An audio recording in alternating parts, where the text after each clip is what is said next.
मांगी संजीवनी बूटी ले आए। सुचैन ने उनको लक्ष्मण जी को मूर्छित से अवस्था से और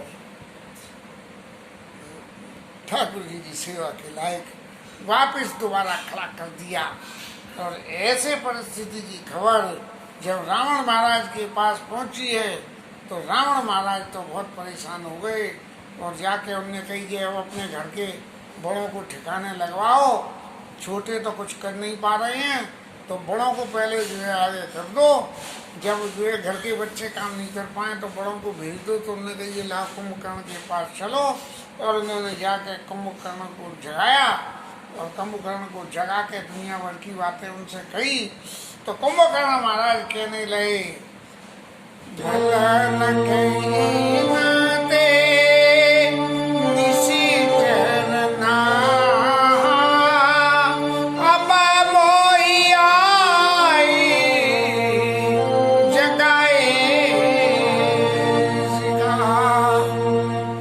राक्षसों के राजा तूने जी काम अच्छा नहीं किया, और जब अच्छा गलत काम कर लिया है तो भैया गलत का फल भुगत। तो मुझे आके काय को जगा दिया सोते से। और फिर बोले अजऊ तात त्याग अभिमानो और भजऊ राम होई कल्याण। अरे अब भी रावण मान ले, अपना अभिमान छोड़ के और रामचंद्र जी का भजन कर ले तो तेरा कल्याण हो जाएगा। अरे सुन तो सही कि क्या स्थिति है 10 शीश मनुज रघुनायक। अरे तूने मनुष्य समझ लिया है जिनके हनुमान जैसे चेला चांटी हो, वो क्या जो है नहीं मनुष्य हो सकता है? नहीं, वो तो ईश्वर ही हो सकता है। और आहाई बंधुते की न खोटाई और काहे न मोई कही प्रथम सुनाई। अरे तेने पहले आके क्यों नहीं बताया मुझे? अरे जैसे अब जगाने आया था ऐसे ने पहले जगाने आ जाता तो क्या हो जाता। और अब तेने करा क्या है? आई बंधुते की न खोटाई अब मोई आई जगह सिखाई कीने प्रभु विरोध ते देवक शिव विरंच सुर जाके सेवक। अरे तूने ऐसे से विरोध कर लिया जिनकी शंकर और ब्रह्मा भी जिनकी तू आराधना करता है उन्होंने ये, क्योंकि मैं ब्रह्मा मिल तिम पर दीना। शंकर जी और नहीं तो रावण को वरदान दिया था कि हम काऊ के मरे ने मारे बानर जात दुई वाले। तो ऐसे जिनसे तेने बढ़ पाया था, तेने वो जिसकी पूजा करते तेने उनसे ही विरोध कर लिया। अब नारद मुनि मोहि ज्ञान सुखा और कहते तो समय निर्वाह। नारद बाबा मुझे बता गए थे कि ऐसी ऐसी परिस्थितियां बने तो समझ लियो रावण महाराज का अंत और तेरा भी अंत। लेकिन तेरा अंत कैसा होगा? तेरा अंत ऐसा होगा कि तेरी मृत्यु भगवान के हाथों होगी। तो तेरी 3 जन्म द्विज वचन पवाना, क्योंकि ब्राह्मणों का शाप लगा हुआ है तेरे को और 3 जन्म की बात है और जो तेरा तीसरा जन्म है इसलिए तेरा भी उद्धार हो जाएगा। वो सभी बातें तो मैं तुझे सुनाता, लेकिन क्या करूँगा, मुझे तो अपनी मुक्ति की पड़ रही है कि मेरी मुक्ति हो जाए। अब बड़े बन अंक भेंट मोई भाई और लोचन सुपल करो में जाई।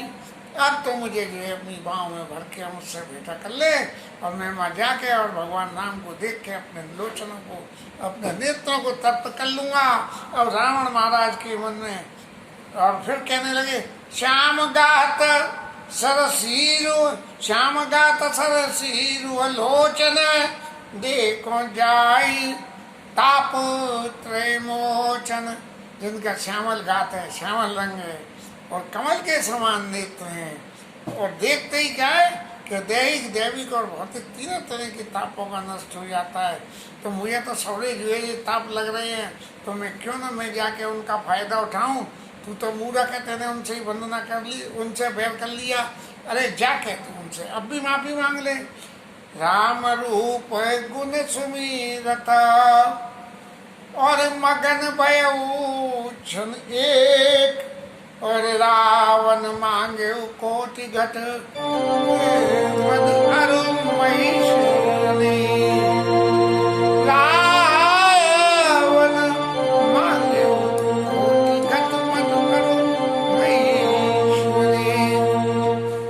भगवान राम के स्वरूप का स्मरण करके और एकदम मगन हो गया। और रावण महाराज की तो हवा खराब हो गई। उन्होंने सोची कि ये जाएगा और जाके उनके पैर पकड़ लेगा और भगवान इसे क्षमा कर देंगे और जो उनकी तरफ से विभीषण की तरह से मुझसे ही लड़ने आ जाएगा और मैं इसको कैसे परास्त कर पाऊंगा, ये एक सबसे बड़ी बात है। तो जब किसी की बुद्धि को भ्रष्ट करनी हो, यदि नीति पे कोई व्यक्ति जा रहा है और उसकी बुद्धि को भ्रष्ट करना है तो उसे क्या करो कि दारू पिला दो और नॉनवेज खिला दो। ये अभक्ष्य अखाद्य पदार्थों का सेवन इसीलिए मना करा गया कि इनके खाने से विवेक बुद्धि नष्ट हो जाती है। और उनने जो है उसको खूब भैंसे का मांस तबीयत से खिलाया, क्योंकि वो तो इतना खाता था कि तीनों लोगों में हाहाकार मच जाता था कि कुंभकर्ण यज्ञ आई तो खाई जा रहा है, सबको खा जाएगा। तो उन्होंने कही खूब मोटे मोटे भैंस का मांस और जी और वो मंगाया और खा के जैसे ही उसकी बुद्धि फिर पलट गई, अब वापिस राक्षसी भक्ति में आ गई, तो गर्जा बज्रा घात समाना, जैसे वज्र की आड़े जरा से बादल ऊपर गरजते हैं तो हम लोगों का दिल होता हिल जाता है। तो वज्राघात के समान जब गर्जा होगा कुंभकर्ण तो उसकी गए तो पूरे ब्रह्मांड में ही फैल गई होगी इतनी जोर से। तो कुंभकर्ण दुर्मदन रंगा चला दुर्ग तज से न संगा, और ये कह के मैं तो अब जाके मुक्ति पा जाऊंगा इस राक्षस शरीर से और सबको कोई सेना वेना संग नहीं लेके सबको हटा के और किले में से बाहर चला गया। और जब कुंभकर्ण आए सामने तो उमा संत के यही बुराई मंद करत सो करत भलाई। बस विभीषण महाराज ने देखा कि मेरे तो बड़े भाई हैं और आए और उनके चरणों में प्रणाम कहा और करा और करके कुंभकर्ण ने उठा के जैसे लगा लिया। और फिर विभीषण ने बड़े हिसाब से ये समझ के कि मेरे बड़े भाई हैं, ये ठाकुर जी के पास शरण में तो नहीं आए कहीं, अगर ये शरण में आए हैं तो मैं भी इनके चरण पकड़ लूँगा, इनका उद्धार होगा, इनके संग में मेरा तो होगा ही होगा। और फिर उन्होंने अपने मन की बात कह दी कि तात लात रावण मोई मारा और कहत परमहित मंत्र विचारा। अरे भैया, मैंने तो बड़े हित की बात रावण से कही थी तो उनने मुझे लात मार दिया पलटे में। तुमने हित की बात कुछ कही कि नहीं कही उससे? हित की बात कही हो तो बताओ। तुम्हें भी तो कहीं लात नहीं मार दी सो यहाँ गए लड़ने के लिए या भगवान की शरण में आए हो? क्या स्थिति है तुम्हारी? और ते ही गलाने रघुपति पही आयऊ कि मेरे परमित की बात कहते हुए जिसने लात मारी, यदि मैं गलती से कोई वैसी बात कह दूंगा तो जो तो मेरे प्राणी हड़ लेगा। तो इसलिए यहाँ से जो है तुरंत मैं भगवान के पास में आ गया।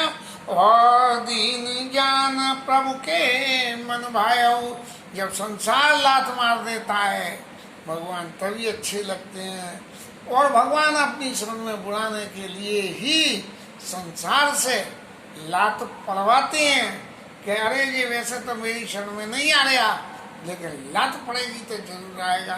तो इसलिए मैं जो भगवान के पास आया और भगवान को लगा कि ये दीन है तो भगवान को मैं अच्छा लग गया। और फिर क्या हुआ? कुंभकर्ण महाराज बोले, सुनु सुत भयऊ कालिवश रावण सो कि मानव परम सिखावन। देखो, रावण तो काल के वशीभूत हो गया है, इसलिए वो अब कोई शिक्षा नहीं मानेगा, किसी की बात नहीं मानेगा। लेकिन अरे भैया विभीषण, तू तो धन्य हो गया, तू तो राक्षस कुल में आभूषण की तरह से हो गया कि बंद बंसुते कीन उजागर और भजे राम शोभा सुख सागर। अरे तेने राक्षसों के वंश का तो नाम कर दिया कि तेने भगवान राम का नहीं। राक्षस कुल में कोई भजन करता है तो तेने भगवान का भजन करके राक्षस कुल का नाम जाकर वचन कर्म मन कपटी तज। अब तू और आगे क्या करना है, ये बड़े भाई होने के नाते शिक्षा देता हूँ कि मन से, वचन और कर्म से और कपट को छोड़ के तो भजे राम धनधी,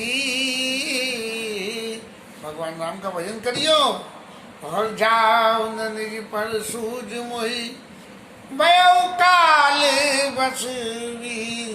अब देखो मुझे तो कुछ अपना सूझ नहीं दिया, इतनी देर में जो कुछ अपना सूझा था वो बात मैंने विभीषण तेरे से सब कुछ कह दिए, और अब तू जा, मेरा तो जो होना है सो होएगा, लेकिन तेने राक्षसों के वंश को नाम रोशन कर दिया है, और तू जाके भगवान का भजन ही करते रहना है। बंद वचन सुनि चला विभीषण, आयऊ जहाँ त्रैलोक विभूषण। और विभीषण ने आके भगवान राम से कही कि वज्र के उसके समान देह वाला विभीषण आया है और लड़ाई के लिए आया है महाराज, और उसने वो सभी बातें राम जी को बता दी कि ऐसी ऐसी घटना हुई है। तो फिर जो है जब बंदरों ने सुना कि एक और बड़ा बहुत लंबा चौड़ा पहाड़ आ रहा है चल के, तो बंदरों को तो पहाड़ों पर चढ़ने का नाथ भूतराकार शरीरा, मतलब पहाड़ के बराबर शरीर वाला आ रहा है। तो बंदरों ने जैसा सुना सोई किलकिलाए धाए बलवाना, बंदरों ने सुना कि वो पहाड़ के समान आ रहा है, बंदर को तो चढ़ने का शौक है, तो चढ़ दिए ऊपर कुंभकर्ण के लिए, उठाई बिटप अरबूदर कट कटाई डाल था ऊपर।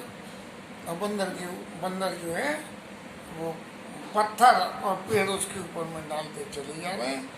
इस तरह से खूब सारी लड़ाई झगड़ा हुआ, और इन सब लड़ाइयों में होते होते कुंभकर्ण को बहुत गुस्सा आया, और कुंभकर्ण इस तरह से बंदरों के ऊपर हावी हो गया कि कुछ पूछो ही मती। किसी को पकड़ के बगल में दबा लिया, किसी को कहीं कर लिया, तो ऐसे ऐसे एक एक को मुक्का मारा। ये जो है कुंभकर्ण ने सारी बंदर सेना को विचलित कर दिया, और सुग्रीव को बगल में दाब के चल दिया लंका की तरफ वापस। और सुग्रीव को जब उसी बगल में दबे हुए होश आया तो नाक और कान उसके काट के बंदर भग जाता है, ऐसे भग गए। तो फिर वापस लौट के आ गया, और सब कहने लगे कि महाराज जी तो बड़े काल की तरह से हम सब लोगों को खा रहा है। और स्थिति में गोस्वामी जी लिखते हैं कि मुखना से सुमन की बाता निसर पढ़ाई भालू को बिठाता, मतलब इतने बड़े बड़े उसके नाक और कान के सुराग थे कि वहाँ से जिंदा भालू बंदर निकल के भागने लगे। तब फिर क्या हुआ, भगवान राम ने कही कि भैया तुम सुग्रीव विभीषण तुम सब लोग तो सेना को संभालो, और मैं इस दुष्ट को देखता हूँ, क्योंकि ये तुम लोगों के किसी के हाथ से तो काबू आएगा नहीं, और मेरे हिसाब से क्योंकि इसे मुक्ति भी देनी है, मुक्ति देने के लिए तो मुझे ही इसका वध करना पड़ेगा। ऐसा कह के और भगवान राम ने तीर चला के और कुंभकर्ण महाराज का अंत कर दिया। उन्होंने जो कुछ करना था वो करा कुंभकर्ण ने, लेकिन भगवान ने एक तीर से उसके गर्दन काटी और धड़ के दो टुकड़े करके डाल दिए। लेकिन सबसे बड़ा आश्चर्य ये हुआ कि कुंभकर्ण के चेहरे पे, क्योंकि वो भगवान राम की शरण में आया था ना, इसलिए उसके चेहरे पे एक विशिष्ट तेज आ गया था। और तास तेज समान प्रभु आनन हर से, तास तेज प्रभु बदन समाना, और सुर मुनि सब अचंभव माना। देवता सब सोचने लगे कि भैया ये इसके शरीर का तेज भगवान के शरीर में आ गया, इसका मतलब क्या ये कुंभकर्ण भगवान का ही अंश था क्या? ये मन में विचार करने लगे। लेकिन किसी को ये समझ में नहीं आई कि जो आदमी भगवान की, ये जीव जो है ईश्वर का अंश है, और जब ईश्वर की शरण में आ जाए या ईश्वर खुद ही उसके जीवन का अंत करेगा तो वो तो भगवत स्वरूप ही हो जाता है। इसलिए उसका जो तेज था वो ईश्वर का तेज, ईश्वर में आत्मा जो है परमात्मा में जाके मिल गई। देवता लोग जो है खूब ढोल मंजीरे बजा बजा के और करने लगे कि अपनी खुशियाँ प्रकट करने लगे। देवता सब चले गए और नारद ऋषि आए। नारद बाबा तो जब देखेंगे इधर की नाव इधर चल दी, सोई आ गए और आके बोले क्या बोले, गगनों पर हरि गुण गाए, रुचिर बीरस प्रभु मन भाए। और ऊपर से गगनों पर वहीं से ही गा रहे थे, नीचे उतर के नहीं आए। क्यों कि रावण को पता लग गई कि ये नीचे आएंगे, तो बोले वो तो रावण के यहाँ भी जाते थे, तो ऐसा नहीं होगा कहीं उन्हीं पे ही हमला हो जाए। तो इसलिए ऊपर से ही भगवान के गुण गा रहे हैं। और फिर उन्होंने कही महाराज अब जिन राक्षसों को जल्दी खत्म कर दो कि अति से दुखित हो तो नहीं, मैं सीता मैया बहुत दुखी है, इसलिए राम समर में सोबत भये और निश्चर अधम मला कर और ताही दीन निज धाम ते नर मंदमती जे न भजई श्री राम। गोस्वामी जी कह रहे कि ऐसे अधम राक्षस को भी भगवान ने अपना धाम दे दिया। अब धाम तो इसीलिए दिया कि उसको ब्राह्मणों का शाप लगा था, ब्राह्मणों की सेवा करो तो और ब्राह्मणों से बैर करो तो। सेवा करोगे तो कम तकलीफ में मुक्ति हो जाएगी, और बैर करोगे तो तकलीफ तो होगी लेकिन मुक्ति फिर भी हो जाएगी। इस तरह से कुंभकर्ण का अंत हो गया। और फिर आगे की लीला की कथा कल करेंगे। हरि नाम कीर्तन। जय जय Sitaram.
Hare Krishna Krishna Krishna Hare Hare Hare Rama Rama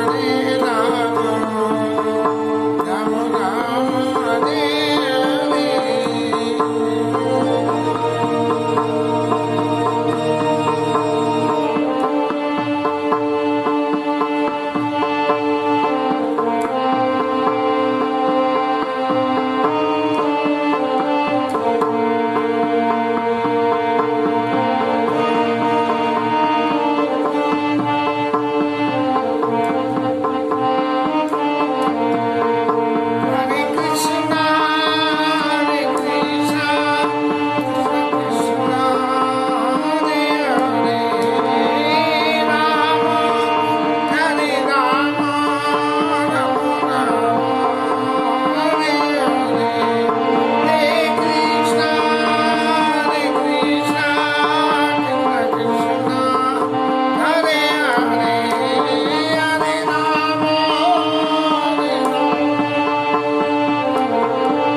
पवन सुत हनुमान की जय उमापति महादेव की जय श्री राज धरण की जय श्री राधा रानी की जय जय जय श्री